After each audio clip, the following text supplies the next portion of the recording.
Shalom saudaraku, kita akan masuk pengajaran DI level 3 dalam pelajaran yang ke-6 yaitu Raja dan Kerajaannya. Kalau tahu tentang suatu kerajaan pasti ada rajanya, wilayah kekuasaannya, hukum-hukumnya, dan rakyatnya. Saudara, saya jamin ayat ini atau pengajaran ini itu pengajaran yang terpenting bagi kita, bagi hamba Tuhan. Nah, saudara nanti akan mengetahui apa alasannya kok sangat penting tentang raja dan kerajaan ini. Saudara lihat Yohanes 6:38. Yesus datang itu lu apa? Cepat, agak lebih cepat, supaya saudara dapat cukup banyak. Sebab aku telah turun dari surga. Bukan untuk melakukan kehendakku, tetapi untuk melakukan kehendak Dia yang telah mengutus aku. Ya. Jadi Yesus datang tidak punya program apapun. Enggak punya. Semua programnya Bapak. Yohanes 5:30 ngomong apa? Yohanes 5:30 cepat. Aku tidak dapat berbuat apa-apa dari diriku sendiri. Aku tidak menghakimi sesuai dengan apa yang aku dengar, dan penghakimanku adil, sebab aku tidak menuruti kehendakku sendiri. Sama sekali bukan kehendakku. Terus? Melainkan kehendak Dia yang mengutus aku. Ya. Jadi saudara, Yohanes 12 ayat 49, cepat. 12:49. Siapa yang ketemu langsung baca. Sebab aku berkata-kata bukan dari diriku sendiri, tetapi Bapa yang mengutus aku. Dialah yang memerintahkan aku untuk mengatakan apa yang harus aku katakan dan aku sampaikan. Yakin? Yesus gak punya program sedikit pun program pribadi. Semua itu programnya Bapak. Bahkan kematiannya pun diprogram. Sampai Yesus ngomong gini, ya udah Bapak, kehendakmu yang jadi, bukan kehendakku. Yakin saudara? Ya, dia taat sampai mati di kayu salib. Bukan kehendakku, tetapi kehendak Bapa. Nah, sekarang kita lihat, ya. Yesus diutus oleh Bapa itu untuk misi apa, tugas apa? Lukas 4:43. Camkan baik-baik. Ya, camkan baik-baik. Ini temanya kerajaan dan raja. Terus? Tetapi Ia berkata kepada mereka, juga di kota-kota lain aku harus memberitakan Injil kerajaan Allah, sebab untuk itulah aku diutus. Jadi Yesus ngomong sendiri, aku diutus oleh Bapa untuk apa, Pak? Bukan Injil, Injil kerajaan. Dalam Alkitab dikatakan, I must preach the kingdom of God. Gak ada Injil, Injil versi. Ya, dia ngomong aku diutus, I must preach the kingdom of God. Itulah dia diutus. Makanya saya katakan ini penting sekali. Lukas 8 ayat 1. Cepat. Dan lama sesudah itu Yesus berjalan berkeliling dari kota ke kota dan dari desa ke desa memberitakan Injil kerajaan Allah. Dari kota ke kota, dari desa-desa memberitakan apa, Pak? Nah, cuman itu temanya. Matius 4:23. Matius 4:23. Yesus pun berkeliling di seluruh Galilea, yang mengajar dalam rumah-rumah ibadat dan memberitakan Injil kerajaan Allah, serta menyegah segala penyakit dan kelemahan di antara bangsa itu. Ya, temanya cuman khotbahnya karena mana Injil kerajaan Allah terus. Sudah ke kota-kota, desa-desa, ke rumah-rumah ibadat, seluruh dunia, kepada bangsa-bangsa. Matius 24:14 terakhir ini. 24:14. Dan Injil kerajaan ini akan diberitakan di seluruh dunia menjadi kesaksian bagi semua bangsa. Sesudah itu barulah tiba kesudahan. Betul? Jelas ya? Jadi, saudara, Injil kerajaan Allah ini harus diberitakan kepada seluruh dunia. Penting nggak kalau gitu pesan ini? Sangat penting. Makanya Yesus ngomong, Pak, cari dulu. Itu nomor 1. Maka semua kebutuhanmu cuman sekedar ditambahkan. Cari dulu Injil dan kerajaan Allah dan kebenarannya. Jelas sampai sini, saudara? Nah, saudara, setelah Yesus ya dibaptis oleh Yohanes Pembaptis, ya, terus langit terbuka, ya, burung merpati turun di situ. Yesus mulai pertama kali dia ngajar tentang apa?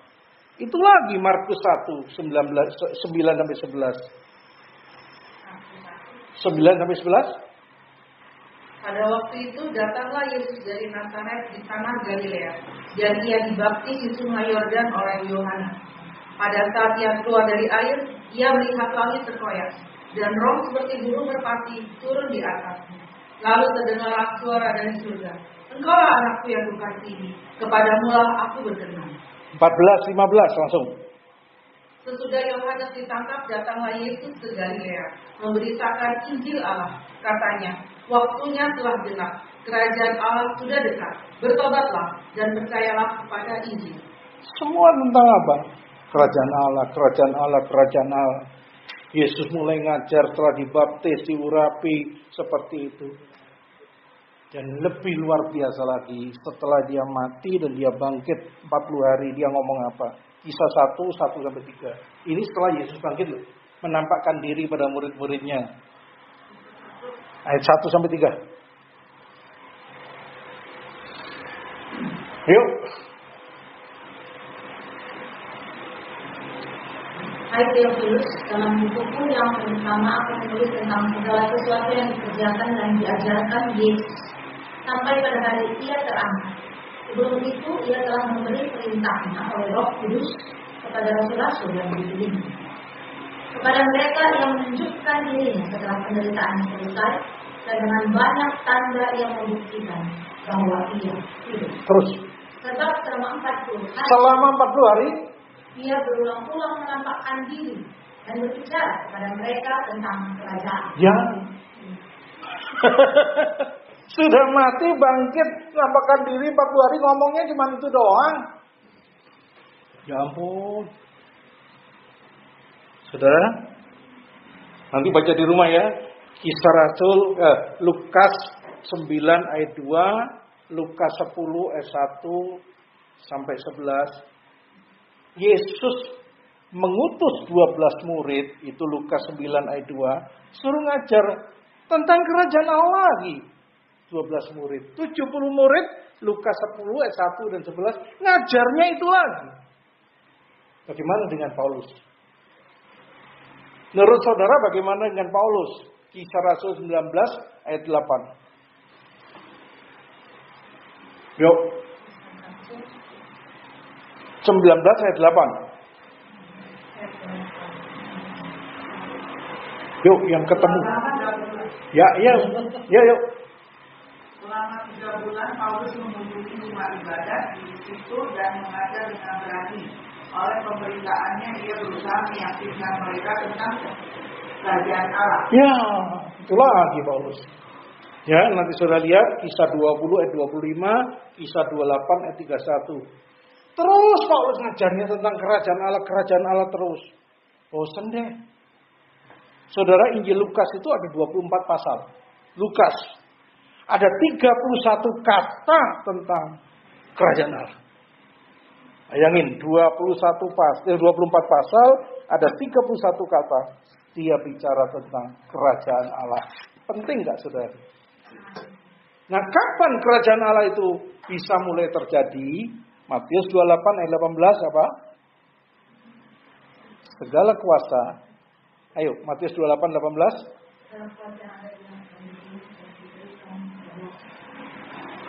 Betul?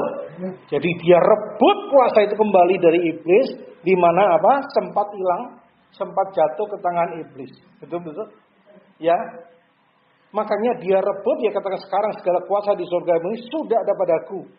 Itu exousia, itu bicara otoritas. Karena sempat jatuh. Masa Pak sempat jatuh? Lukas 4 ayat 6 ngomong apa? Iblisnya ngomong sama Yesus apa? Lukas 4 ayat 6. Kata iblis kepadanya, segala kuasa itu serta kemuliaannya akan diberikan kepadamu. Sebab semua itu telah diserahkan kepada aku, dan aku memberikannya kepada siapa saja yang berkenan. Yang ngomong iblis ngomong sama Yesus nawari. Apakah Yesus bantah? Enggak. Ya memang Tapi Yesus ngomong nanti saatnya. Gua rebut kembali, gua harus bayar dulu di situ. Nah, saudara, coba kapan itu baru terjadi? Kisah 1 ayat 8.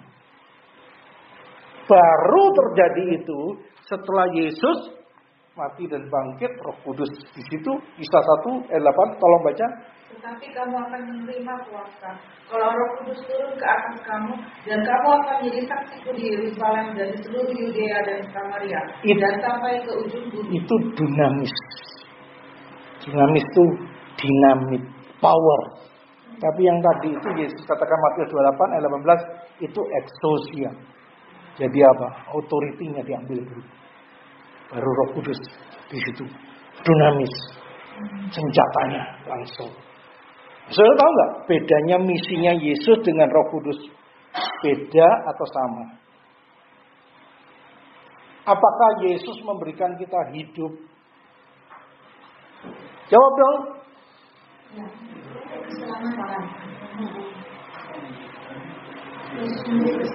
Apakah Yesus memberi kita keselamatan? Hidup? No. Dia cuma bayar.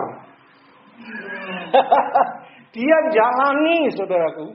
Sampai di Hades dia. Kalau aku baca Mazmur 88, baca semuanya itu sampai di tempat yang sangat dalam, gelap. Ya, di situ. Makanya dia sedang ngomong di sana. Ulatnya nggak mati, apinya nggak mati. Apinya nggak padam. Dia pernah di situ untuk kita. Dia bayar. Ya. Nah, setelah dia mati seperti itu, maka dia naik surga setelah dia jalani jadi tumbal, maka Roh Kudus baru mengimpartasikan buat kita hasil dari apa yang Yesus lakukan. Itu namanya hidup kekal, itu namanya lahir baru. Masa Pak? Kan sama-sama. Waktu Yesus ada, Roh Kudus ada. Hati-hati. Yohanes 7:39. Yuk, Yohanes 7:39. Yang dimasukkannya ialah roh yang akan diterima oleh mereka yang percaya kepadanya. Sebab roh itu belum datang. Hati-hati, sebab roh itu belum datang. Karena Yesus belum dimuliakan. Sama Yesus belum dimuliakan. Jadi gantian. Yesus harus masuk, membayar, diremukkan di situ. Dia bayar habis-habisan, dia jadi kutuk, dia jadi dosa, semuanya di situ. Hasilnya Roh Kudus mengimpartasikan kita. Hidup kekal itu kita lahir baru. Jadi Roh Kudus belum turun kalau Yesus tidak. Kenapa demikian, saudaraku? Demi keadilan Allah. Ya, nanti sudah baca ya, Roma pasal 3, 23 sampai 26. Ya maaf, banyak ayatnya ya. Nanti baca dulu. Roma 3, 23, 26. Karena semua orang yang telah berbuat dosa dan telah kehilangan kemuliaan Allah. Terus. Dan oleh kasih karunia telah dibenarkan dengan cuma-cuma karena penebusan dalam Kristus Yesus. Kristus Yesus telah ditentukan Allah menjadi jalan perdamaian karena iman dalam darahnya. Hal ini dibuatnya untuk menunjukkan keadilannya. Hal itu dibuat untuk menunjukkan keadilannya. Terus? Karena ia telah membiarkan dosa-dosa yang telah terjadi dahulu pada masa kesabarannya. Terus? Maksudnya ialah untuk menunjukkan keadilannya pada masa ini, supaya nyata bahwa ia benar dan juga membenarkan orang yang percaya kepada Yesus.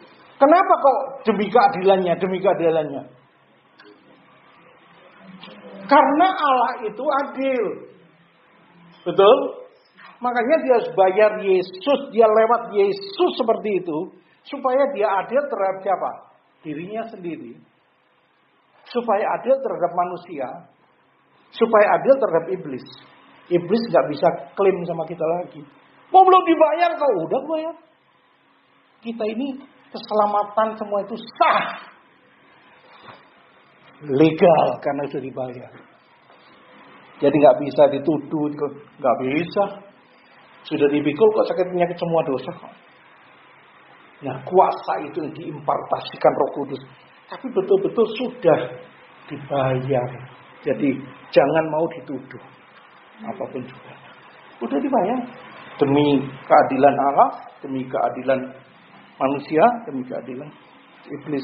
Lu gak bisa klaim lagi sama kita. No, udah dibayar kok. Nah, kita masuk pada intinya. Apa itu kingdom of God? Kok terus seperti itu? Apa itu kingdom of God? 1 Korintus 4 ayat 20. Cepat. Yuk. Kerajaan Allah bukan terdiri dari perkataan. Kerajaan Allah bukan terdiri dari omongan. Terus? Tetapi dari kuasa. Kuasa. Jadi kingdom of God bicara apa? Kuasa kerajaan yang sudah dipulihkan kembali. Bukan cuma omongan. Betul? Makanya perkataan kita itu punya kuasa. Hati-hati ngomong. Betul? Nah saudara, kingdom of God itu kuasa, dinamis. Ya, makanya kita diajar, datanglah kerajaanmu di bumi seperti di surga. Di surga itu kelimpahan, gak ada kekalahan. Kita mendatangkan kerajaan Allah. Nah sekarang, saudaraku, di mana ya kuasa itu sekarang berada? Baca Lukas 17, 20, 21. Tolong King James Version siapin 21-nya. Lukas 17, 20, 21. Baca bahasa Indonesianya. Atas pertanyaan orang-orang Farisi, apabila kerajaan Allah akan datang, Yesus menjawab katanya, kerajaan Allah datang tanpa tanda-tanda lahiriah. Juga orang tidak dapat mengatakan, lihat, ia ada di sini atau ia ada di sana. Sebab sesungguhnya kerajaan Allah ada di antara kamu. Ya, sesungguhnya kerajaan Allah ada di antara kamu. Antara kamu. No, berarti itu. Within you. Di dalam. Sayang kan? Kalau baca bahasa Indonesia, di antara kamu, di dalam. Nah itulah saudaraku. Ini yang dikatakan King's Prayer. Doa raja. Makanya kita ini bukan cuman imam. Imamat yang rajani. Dulu gak boleh. Ya, waktu Saul coba pernah, kok gak datang-datang Samuel. Gua bikin sendiri, dikutuk. Kerajaannya habis, diganti Daud. Tapi dalam perjanjian baru kita ini imam dan raja. Betul? Jadi kamu itu punya kapasitas imam sekaligus punya kapasitas raja. Raja itu menaklukkan, merebut, memenangkan semuanya itu. Imam hubungan kita dengan Tuhan. Tapi raja berkuasa. Itu namanya King's Prayer, doa raja. Makanya ada 3. Yang pertama, doa permohonan. Kita tahu ya. Jadi Matius 7, 7 dan 8. Mintalah. Ya. Matius 7, 7 dan 8. Kita udah tahu. Syafaat. Itu doa permohonan. Yang kedua adalah doa pujian dan penyembahan. Apakah Yesus juga pujian penyembahan? Ayo dong. Harus ada ayatnya dong. Matius 26 ayat 30. Matius 26 ayat 30. Sesudah menyanyikan nyanyian pujian, pergilah Yesus dan murid-muridnya ke bukit Zaitun. Sesudah apa? Menyanyikan. Praise and worship. Jadi doa yang kedua adalah doa pujian dan penyembahan. Di sini kita cuma mempersembahkan sesuatu. Ya, nggak usah minta-minta. Banyak di gereja masih diajarkan. Sudah kita pujian penyembahan, ya, maka Allah bersemayam di atas pujian, kamu dikasih sesuatu. Terus diterjemahkan lagi. Makanya kadang-kadang orang pakai Yosua, itu nyokok-nyokok, nusuk-nusuk langit, langitnya bocor, dapat berkat. Ngaco, ya kan? Dua pujian penyembahan itu mengasih, memuji, udah jangan minta apa-apa. Jelas? Memberi. Memuliakan Tuhan, jangan berharap ada udang di balik batu, enggak. Yang kedua, yang ketiga bahwa King's Prayer, doa raja. Coba lihat di Markus 11:23. Yuk. Aku berkata kepadamu, sesungguhnya barang siapa berkata kepada gunung ini, beranjaklah dan tercampaklah ke dalam laut, atau tidak bimbang hatinya, tetapi percaya bahwa apa yang dikatakannya itu akan terjadi, maka hal itu akan terjadi baginya. Satu lagi, Markus 4:39. Ayo. Dia pun bangun menghabis angin itu dan berkata pada danau itu, diam, tenanglah. Lalu angin itu reda dan danau itu menjadi teduh sekali. Diam, tenang. Jadi doa ini King's Prayer bicara apa? Langsung pada sasarannya. Langsung ke sasarannya. Gak naik dulu, Tuhan tolong dong. Enggak. Langsung ke sasarannya. Barang siapa percaya kepadaku, sesungguhnya kau akan melakukan juga. Langsung pada sasarannya. Penyakit, pergi kamu. Danau, stop. Teduh, tenang. Nah, ini King's Prayer. Luar biasa. 3 ini ya. Karena apa? Filipi 2:13, karena Allah lah yang mengerjakan dalam kamu. Kuasa itu bekerja melalui kita. Markus 16:17-20, Allah turut bekerja mendatangkan kebaikan dan menyertai dengan tanda-tanda. Kalau kita nggak bergerak, ya enggak. Dia cuma nunggu. Tujuan King's Prayer ini adalah untuk memuliakan Bapa, untuk menyatakan kehendaknya mendatangkan kerajaan di bumi. Saudara, engkau harus mengerti sungguh-sungguh. King's Prayer ini yang Tuhan mau, yang dimaksud dengan doa raja. Kerajaan Allah kita datangkan di bumi. Jelas? Nah, saudara, kita akan selesaikan saudara dia. Dasar dari doa raja itu cuma 2 hal. Yang pertama apa? Karena berkat dan kuasa itu sudah diberikan pada kita sejak 2000 tahun lalu di Kalvari. Udah disediakan buat kita. Ya, itu saudara nanti baca di rumah. Yesaya 53, 4, 5, 10-12. Ya, 1 Petrus 2 ayat 24, oleh bilur Yesus kita sudah sembuh. Kolose 2, 9 dan 10. Yuk baca, ini penting. Kolose 2, 9, 10. Bahasa Inggrisnya siapin. Yuk baca. Dan kamu telah dipenuhi dalam dia. Kamu telah dipenuhi dalam dia, terus? Dialah kepala semua pemerintah dan penguasa. Terus? Dalam dia kamu telah disunat bukan dengan sunat yang dilakukan oleh manusia, tetapi dengan sunat Kristus yang terdiri dari penanggalan akan tubuh yang berdosa. Saudara, kalau bahasa Inggrisnya apa? Bukan. 9 dan 10. Fullness. Dan ayat 10-nya? Complete. Udah fullness dan komplit. Minta apa lagi? Tinggal lakukan aja. Mau di-fullin lagi? Nggak bisa. Udah fullness. Artinya kuasa itu sudah dikembalikan pada kita lewat penebusan Kristus. Jadi apa-apa yang telah Tuhan tebus tidak bisa iblis mau pegang lagi. Lepaskan sekarang. Jadi iblis nggak bisa lagi. Karena dia sudah dilucuti, dia hanya bisa menipu kita. Kamu nggak bisa, dokter ngomong penyakitmu nggak sembuh. Nggak bisa lah, kamu anak desa, orang kampung nggak bisa maju. No, diam. Udah fullness komplit kok. Tinggal kau mau bekerja atau enggak. Itu dasarnya sudah diberikan pada kita. Jangan ditipu oleh iblis. Yang terakhir, dasar dari doa raja itu karena firman-Nya sudah kita pegang dan yakini. Ya, saudara ingat baik-baik. Sudah kita pegang dan yakini. Coba lihat Matius 16, 18, 19. Yuk. Dan aku pun berkata kepadamu, engkau adalah Petrus, dan di atas batu karang ini aku akan mendirikan jemaatku, dan aklam maut tidak akan menguasainya. Terus? Kepadamu akan kuberikan kunci kerajaan surga. Apa yang kau ikat di dunia ini akan terikat di surga, dan apa yang kau lepaskan di dunia ini akan terlepas di surga. Lalu Yesus melarang murid-muridnya. Stop. Jadi Yesus sudah ngomong apa? Kepadamu telah kuserahkan kunci. Halo? Kunci.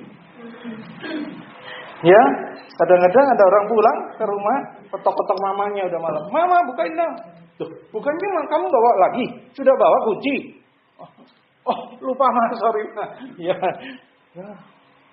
Kita sering lupa. Apa yang kau ikat di bumi ini terikat di surga. Apa yang kau lepaskan? Apa yang kita ikat?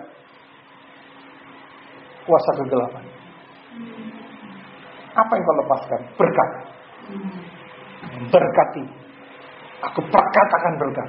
Lepas. Amin, saudaraku.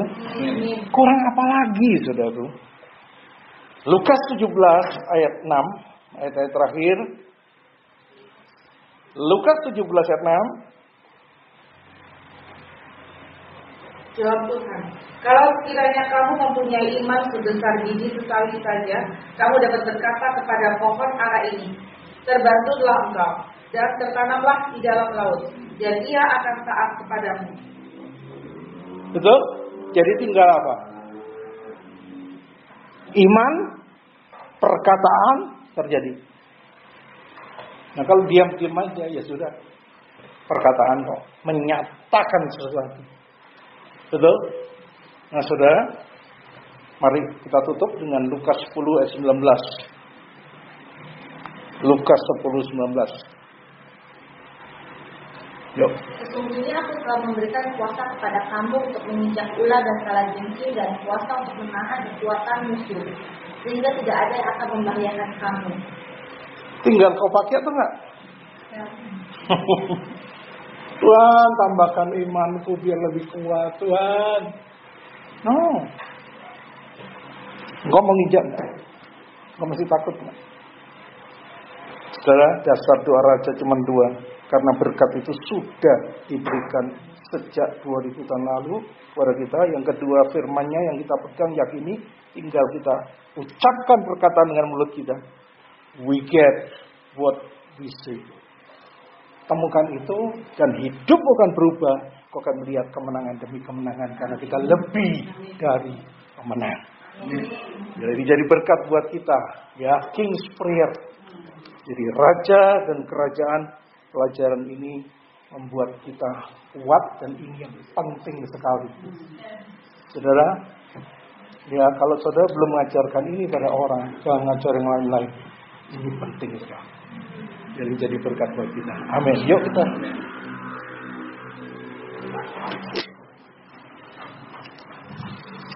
Yuk kita